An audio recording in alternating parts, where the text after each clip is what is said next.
I've always kept my name on the medical register, mainly for nostalgic reasons.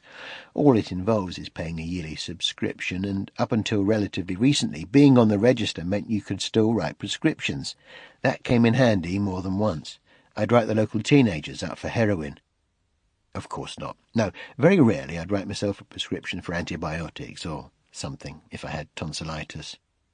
All that disappeared when something called accreditation appeared, and you had to prove you were up to speed with all the latest treatments and protocols, which seems a bit unfair.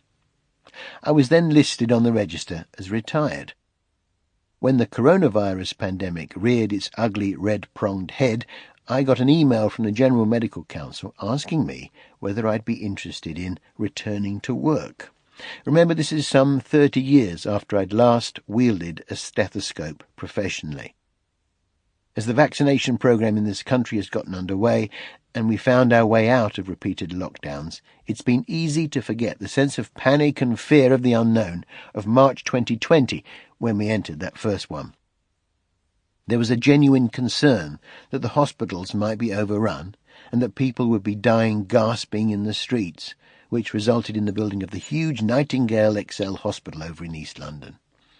As I contemplated the GMC's request, my thoughts went back to my granddad, Theophilus Botting, who joined up the day that the Second World War kicked off.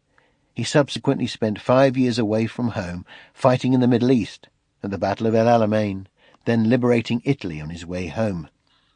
He'd managed a tailor's shop in civilian life and described the war as some of the best days of his life. I decided it was my turn to step up.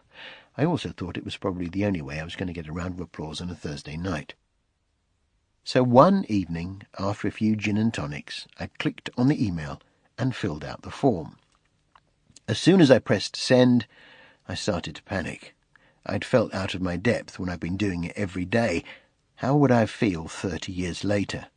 I checked my inbox regularly over the next couple of days and breathed a tentative sigh of relief when no one got back to me. I started to relax.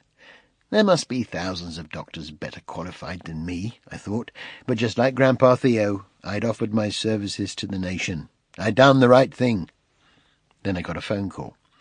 "Hello, Dr. Hall, it's Sharon here from the London Workforce Hub. I'd like to talk to you about your return to work." I did what any brave patriot who was being called to serve their country would do. I furiously started to backtrack. "Hello, Sharon. I don't want to waste your time, but just so you know, it's 30 years since I practiced, and I'm sure there are lots of other—" "No, that's not a problem," Sharon interjected breezily. "No? Oh, okay. So let's just run down a few questions," she said, as if she was sending someone out to service the fridge. "What was your specialty?" "Ah," I said, "that might be a problem. You see, I only worked for 2 years. Well, what was your last post?" "I was a physician." "So what sort of cases would you be dealing with? Emergencies?" "Well, yes."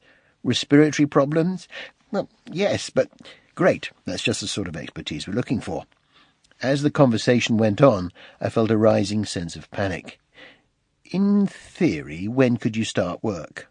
"Well, I'm not sure," I faltered. The fact was, show business had been cancelled, and I was very much at a loose end. "Well, are you working at the moment?" No," I confessed. "So, in theory, you could start pretty much immediately." "I suppose so," I said. It was starting to feel like something out of a Franz Kafka novel. "OK, Dr. Hall. Could you start on Monday at the Nightingale XL Hospital in Stratford?" I nearly fell off my chair. "No!" I barked in desperation. "No?" said Sharon, a little taken back. "Well, that is, I'm in South London, so it would be very difficult for me to get to," I flannelled. "So you would prefer a South London hospital?" "Yes, no, whatever you think, Sharon." By then, I was half expecting the doorbell to ring, to be bundled into a taxi and delivered back to St. George's, where my medical career had started. "Right, now to make sure you are who you say you are," said Sharon, "I'm going to FaceTime you. If you could hold up your passport, I can verify your identity."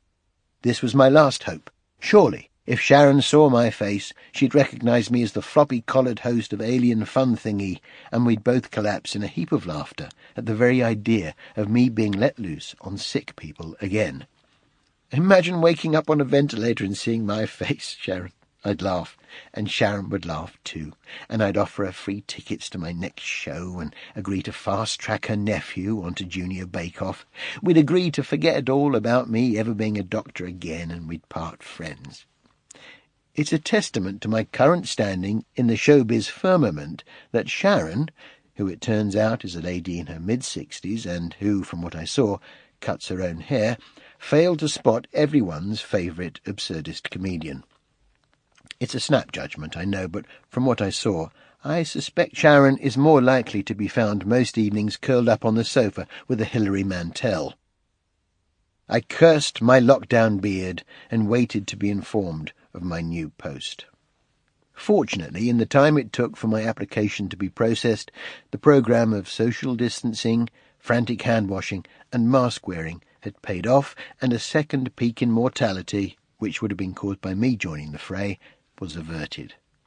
The fact is, you don't really want to be treated by someone who only became a doctor in the first place because he liked playing with matches and who is not so much focused on your medical condition as on his next gag.